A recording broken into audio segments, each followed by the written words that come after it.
Well, so sorry about the delayed garden life episode from yesterday, but we are going to make it up to you today. We are going to take a few shots around the garden and then we're going to head out to bricks. I am really trying to be strategic about looking beforehand for the spaces, the containers, the areas that I want to fill with plants so that I don't get any unnecessarily. But it's always fun to go up there and look and see Jen and see what's new and happening at bricks. We've got a new addition to the porch. It's a little bit cash, but this is Hub's Easter chick chair that he got at REI, and it's just a little bit more comfortable for him than these garden benches, and actually it's a little bit more comfortable on my back too, which is still it's just still giving me hissy fits. I got a shot yesterday, and well, let's just say I'm trying to improve. I am doing all of my stretches regularly. I ordered actually a couple of products off of Amazon that you guys told me about that would help working in the garden. We'll test those out. Well, there's a lot going on. What do you say, Stuart? Let's do it. Let's do it.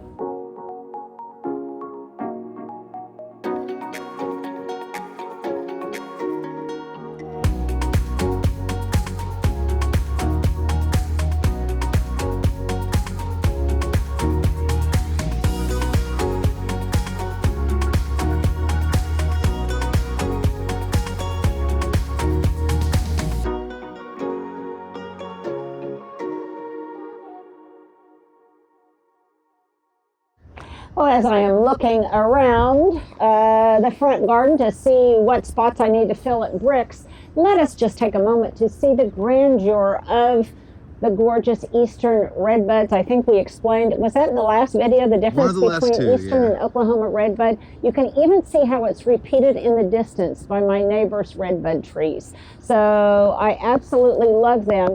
And just like at my old house, hopefully these will all grow together pretty soon. Are those the other variety over there? It very well could be. If I'm not mistaken.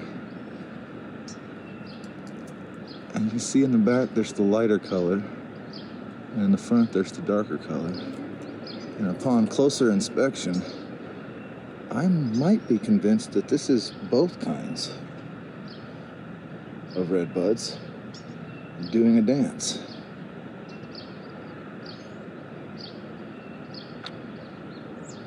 Take that, decision makers. You can have both.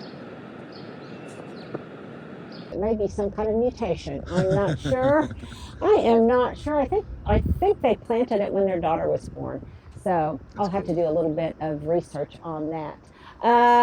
Another thing that I want to talk about a little bit is that we're going to be mixing things up this week. We just want to spice it up a little bit with some different kinds of content that we used to do historically, but we haven't done recently that I think you guys might find fun. So grab a cup of coffee and we'll do a little preview here. And then what do you say, Stuart? I think we need to do an outfit of the day. Indeed. Well, here's my outfit du jour. I have already been made fun of by my husband, who said, "Are you a little bit cold? Is your neck cold?" And I said, well, yes, it is, because even though today it's supposed to get up to 78 or 80, right now it is in the upper 40s and I am freezing because that's just how I roll. So I have on just some kind of little neck shrug. Don't know where I got it. My jacket is Patagonia. I got it at the Patagonia store in Tulsa. You cannot see it, and I am not going to take off my jacket, but underlayered is one of my classy tops because I love them.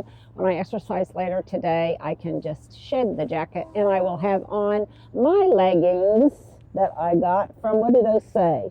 Zaya Active. I got these from my friend Johanna years ago, and then I've just got some. I'm not sure what are the brands of my trainers or my tennies. Anyhow, they're all pretty comfortable. It's all things that are going to be friendly on my back, friendly to move because I need to exercise today. And my earrings were a gift from my sister. So there you go. There's my outfit du jour. Well, I've got a new strategy for doing my morning review, and I'm going to be doing this almost every day this week, and hopefully with you.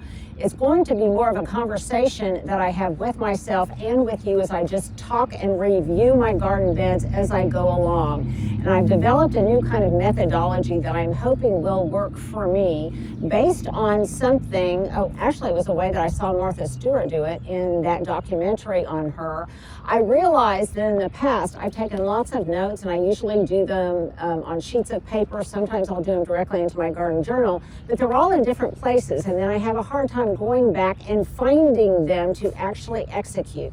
So this is my new strategy, the 3 Ds. I'm going to call it discover, deconstruct, and delegate. And I'm going to record it all in my phone, which typically I have with me at all times. So I'm going to go to, and this is a what's it called, a widget? Yeah. It's called a widget that you can download if I can get to it. Let me see here. And the widget comes up in a big square right there. It's a Google widget, by the way.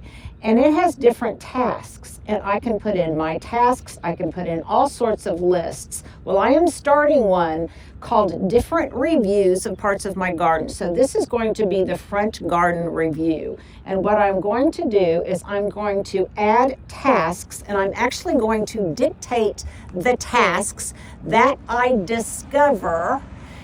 I'm going to deconstruct what needs to be done, and then I'm going to delegate them to a certain person. So then all I have to do is go back and look at this comprehensive list, especially if I've got somebody that is going to come and help me in the garden with my bad back, or even I might just need to get Hubs out here just a little bit more often. So here's what I mean. So I'm going to take a garden area each morning, and today I'm going to do this section along Autumn's Edge. And I'm going to review each area of Autumn's Edge and what needs to be done with it. When we come right back, I'm going to show you exactly what I mean. Now, you don't have to use this widget. You can use whatever you want. You can use your Notes app. You can actually even just use your messages, send a message or an email to yourself. This is just what I'm using, and Stuart can, in a Tech with Stuart, he can explain the difference. But here's a specific example of what I'm doing. So first of all, I am discovering what the issue is by careful observation.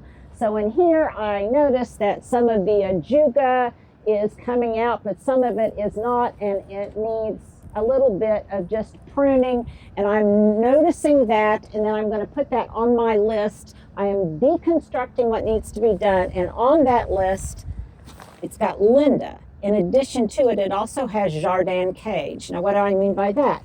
Well, I relocated. This was a thing one, thing two. I had 2 of these Jardin cages from Gardener Supply. We'll put a link right here because they're absolutely wonderful, or in the description box. I wanted to see if I liked it. I did, so I put one here. But now I notice that I need to put it over here too. Oh, yeah. So this is on my list of things to do, and I am going to do that. Now, why am I deconstructing these lists? Well, because if I look at the entire list, just one right after another, I'll get overwhelmed. I will easily get overwhelmed, and I'll think, oh, I've got so much to do, and then I don't tackle any of it. In this way, I can look and I think, oh, I've got 5 minutes before Stuart gets here. And so in that 5 minutes, I'm going to get that Jardin Cage and I'm going to put it on here. And then it will be done and marked off my list. Now, oh, if it were so that all garden tasks were that easy, but some of them are. And if you can do them very, very quickly, then you can make a point to record it so you know to do it again and you don't just keep forgetting it over and over. Okay, so now let's move along Autumn's Edge.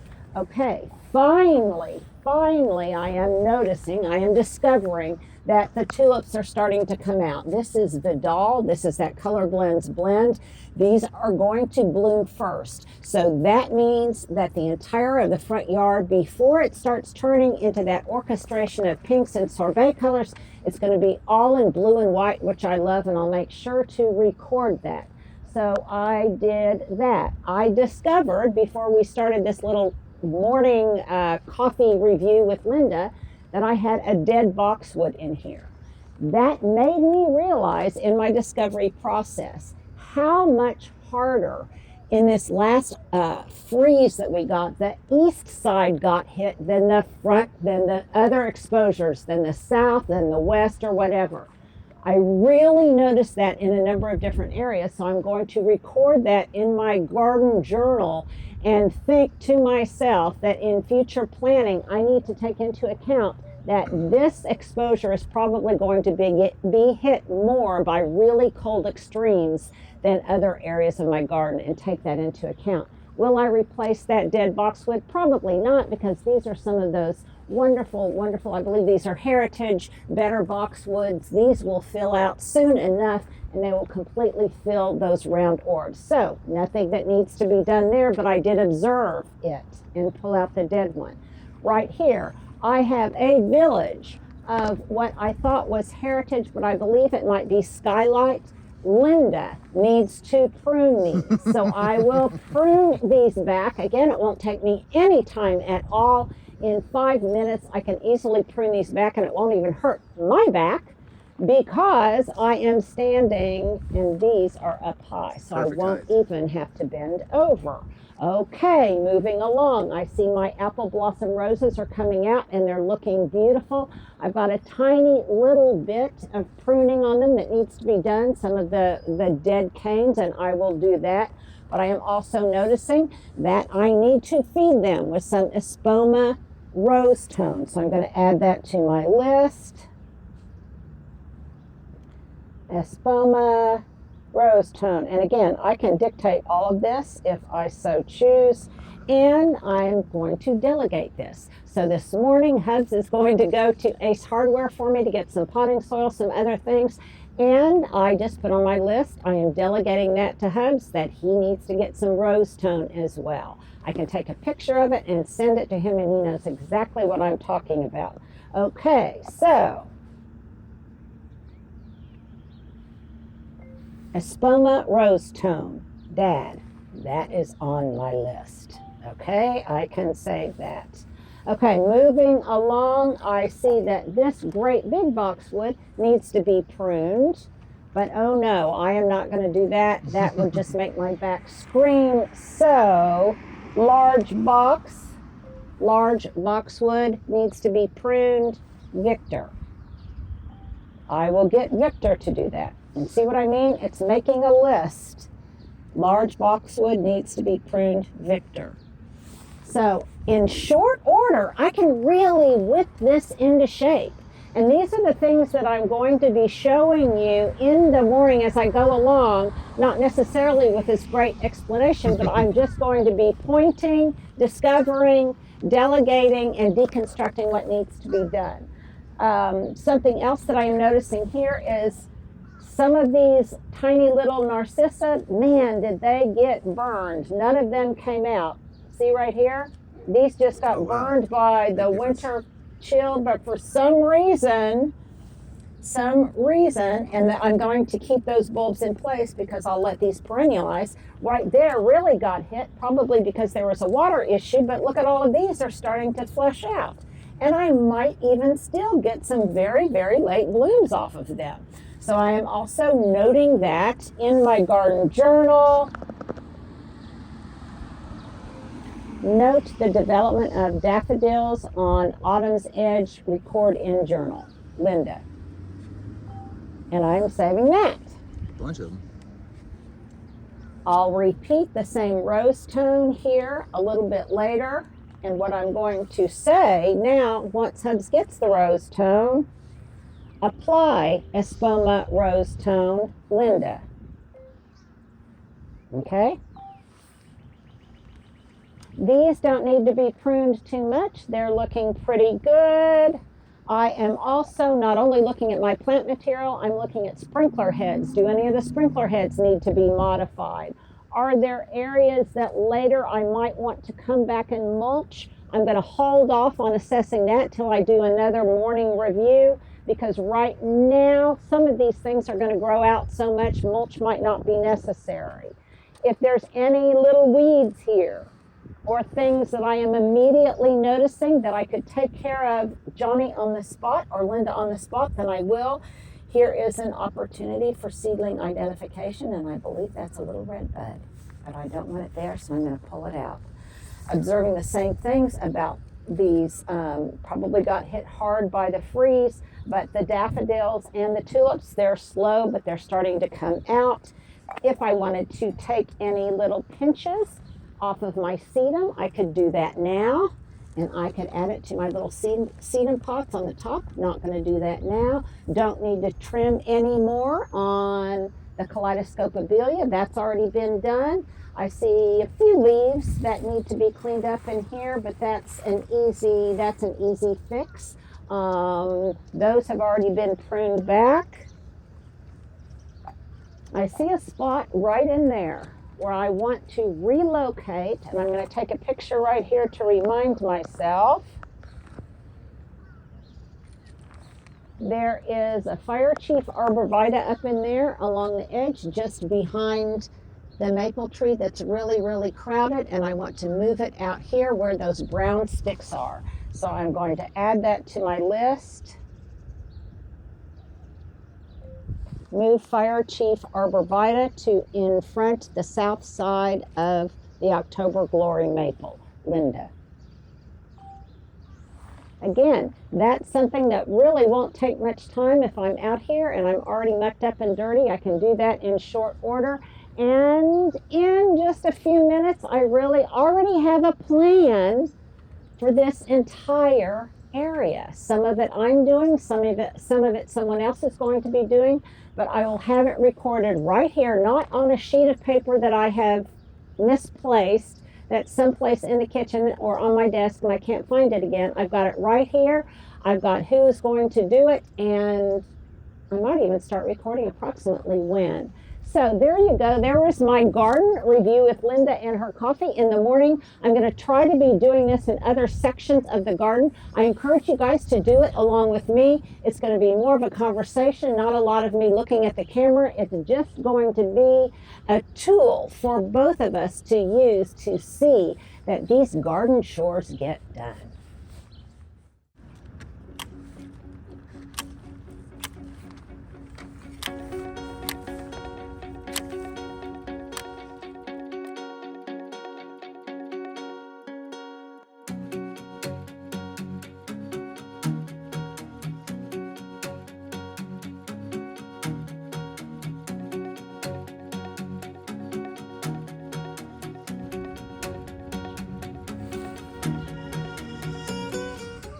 Okay, and you guys are always telling me, Linda, have your gathering basket there.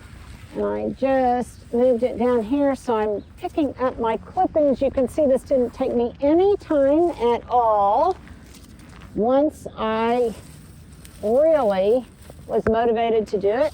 And I can check it off my list. The other thing is here you can see this is the this is the dead boxwood that was in here. I took it out. I put my Jardin cage on here. I might need to adjust them a little bit, but tasks complete.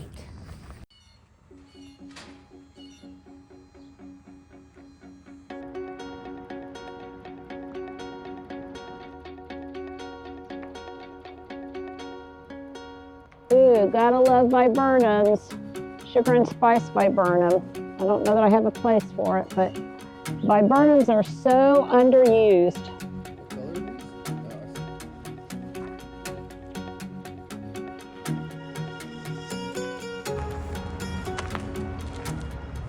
Oh my gosh, these may be the most beautiful sunshine ligustrum I have seen for sale anywhere, including when I got mine off the truck from Southern Living a while ago. But these are in perfect topiary form. If you want to have them pruned into kind of a ball shape like I've got at my front garden, then boy, these are great.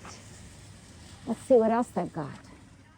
And if you're a person that loves lavender topiary, they have them here.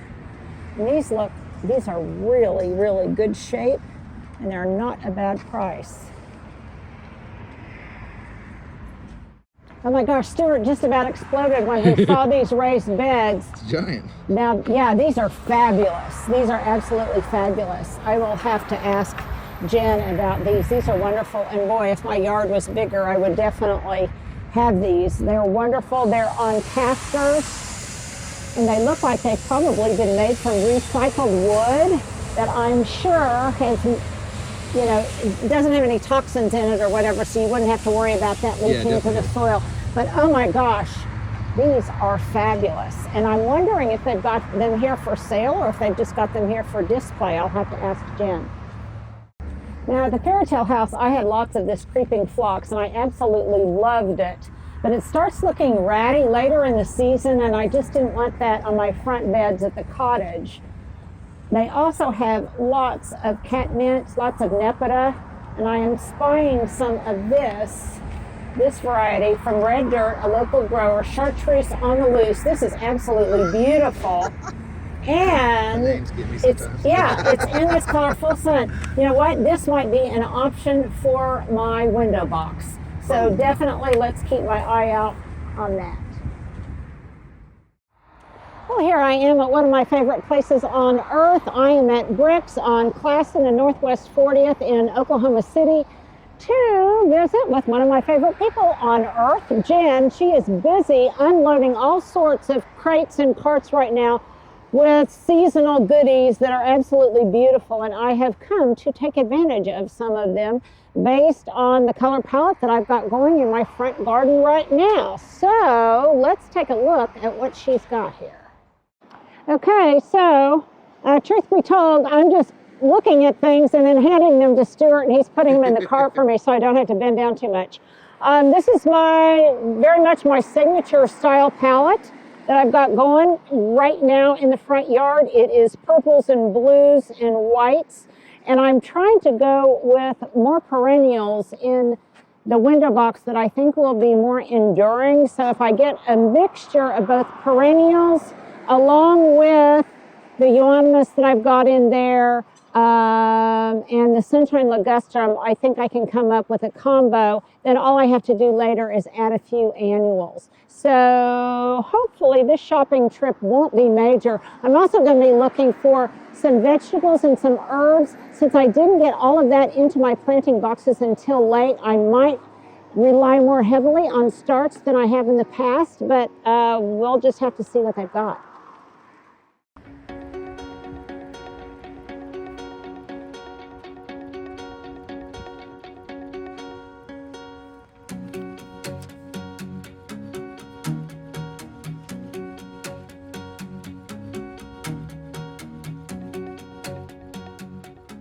Now, some of the things that they've got out, we traditionally don't want to get in the ground until our last average frost date, which is the 15th of April.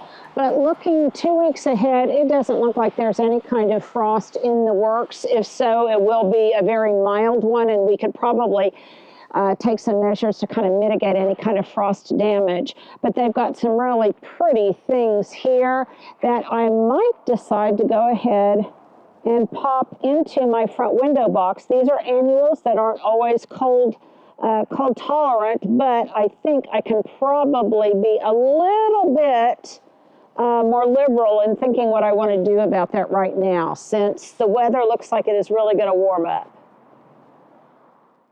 Oh wow, look at these rosemary topiary trees. They've got them here and they're not a bad price. They also are starting to have hanging baskets.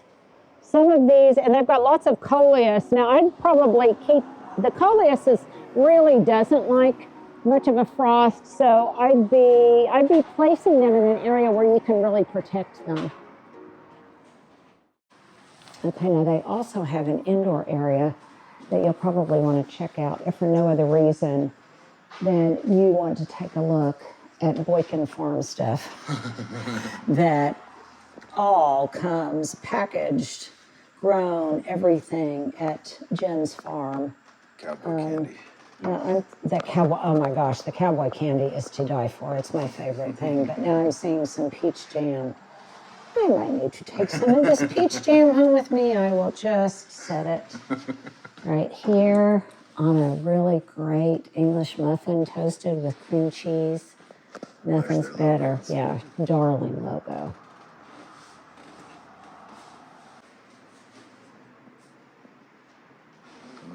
let's show this. Oh my gosh, look at these. These are incredible. These are olive trees. This one is $64, but oh my gosh, the shape of this already is spectacular. Arbosana.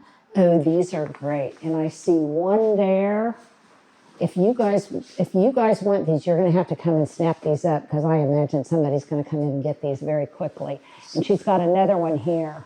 So if you wanted to flank the back of something, you know, flank a front door, if you wanted to really showcase as a focal point, really anything, both of these would be spectacular, especially potted up in a brilliant pot. These might be my favorite things that I've seen. And if I didn't already have some, those would be in my cart.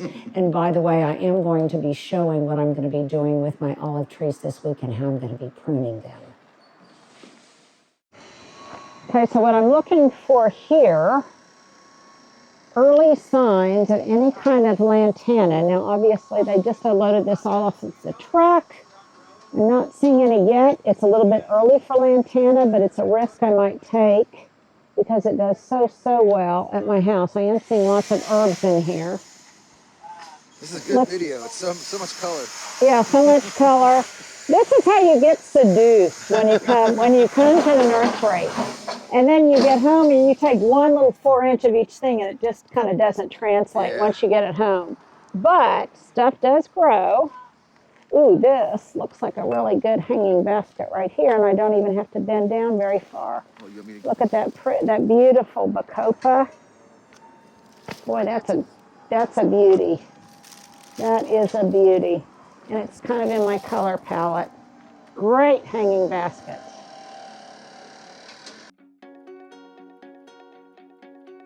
Okay, I had to go find her. So here's my buddy Jen. She is sweating. I am cold. That's the way we work. However, what we both have in common is we are fragile flowers and we are easily injured. So I just bummed some more ibuprofen off of her. And she was also telling me and reminding me, because I have not used these, here's my question of the day for you guys. So you say those salon patches really work? Those heat pads that you put on, you just got to make sure, like I put duct tape on. Like I don't think, because if you're moving, it just doesn't stay in to place. You, so I duct tape it. But yeah, because you have to. It's hardcore. And okay. And so I've already been inside and snagged your last jar of peach jam. Yeah, I have more, and strawberry. I just made strawberry. That's perfect. I'm craving peach right now.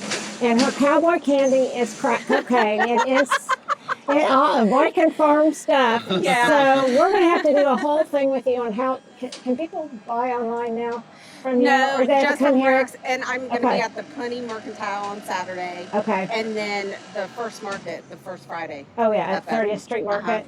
Okay. The other thing you can do is, I'll put Boykin Farm contact information. So if you want her to bring stuff here for you, specifically, eggs. Are you doing eggs? I don't know. Not a lot. Yeah. Okay. No. But greens or any of the confections that she makes. If you want to place an order, if you want to buy the cowboy candy, buy the what would you call it? By the crate. Yeah. Then you might at Christmas time you may want to do that because oh my gosh, at my house I told you. Did you do it over? Oh my gosh, on cream cheese and Yeah. it is crack cocaine. Yeah. Yeah. So we're going to continue to look. Bricks is going to partially sponsor the Impact Oklahoma Garden Tour that I am having here. Great. So you're gonna find me a sign. Okay. And I'm gonna get some pretties to dazzle it up even more. So that's one of the reasons I'm here today. And like I say, Jen can show you where those olive trees are. If you think you might want them, I would recommend calling Bricks because there's only 2 of them. We can get more, but and they're spectacular, and the form is just great. Like I say, if I already didn't have some, I would be getting those. I would be getting those. You do have to bring them in. Yeah. Yeah. But But they'll last outside until yeah. early winter. Yeah, but they're worth it. I've kept mine for I Yeah. don't know how many years. I don't know how many years. Okay, I can't talk to you anymore because I got to keep shopping. Okay, dear. Love you. Oh my gosh, look at all this. I know. Well, I'm getting a number of hanging baskets, more than I normally get, but again, I do have some events coming up, and these hanging baskets are incredible, and I think I heard her say they're just $25. That is unbelievable for the health of these. They've even got some succulent ones. Stuart, let's get a succulent one. And I think they're $35 for a hanging basket. Now, you can use them as hanging baskets, but you could also take them and you could separate them with a bread knife and you could spread them around and actually plant them in your landscape. Okay, here's a garden design tip right now. A Papa Bear, Mama Bear, and Baby Bear that you could use all of chartreuse foliage, so it would be so cool. Some of these could be limbed up, and this is a variegated euonymus. It could be absolutely gorgeous. Then you could do one of these. This could be like maybe Papa Bear, and then you could do this as Mama Bear, and then do assorted smaller things that have variegated gold in there as Baby Bear. You could do replace one or the other with one of these chartreuse barberries, or if you wanted to go kind of contemporary, even one of those color guard yuccas over there that's trimmed in kind of a yellow color. All of these together in a massive, like huge pots in the corner of a pool, on the corner of a huge deck, would be great color that you wouldn't have to replace every year. All you'd have to do is some pruning and it could be absolutely fabulous. I used to have these at the other house. I really miss them, and I might need to, I don't know, I just don't have room for any more pots, but this is spectacular. There's a great idea for you. Are you ready? Are you ready? There's no wind.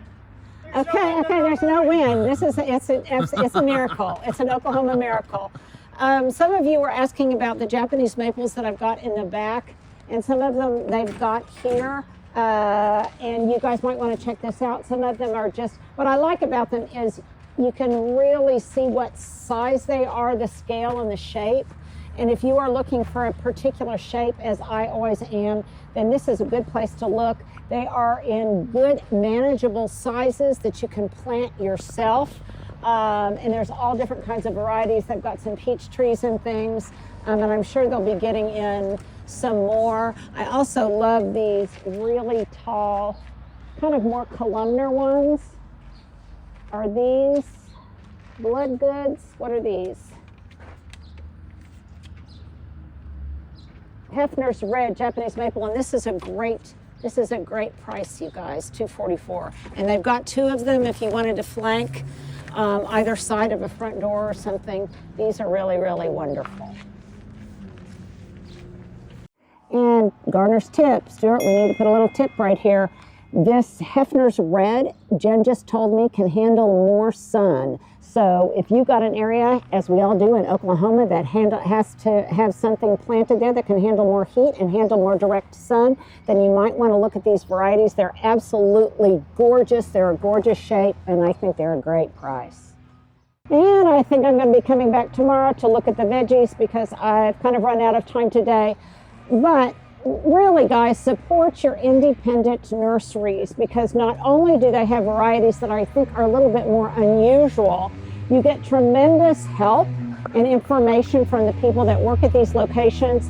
And the other thing is that their quality of the stuff they have sometimes is just surpasses what you find at big box stores. The stuff has been taken care of. It's been watered. They will go out of their way to find what you need.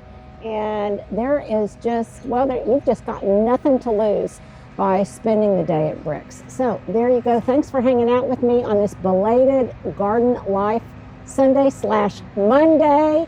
Come to Bricks. Be here, or be there or be square. Be there or be square. I was losing my mind. Be there or be square. We'll see you guys later.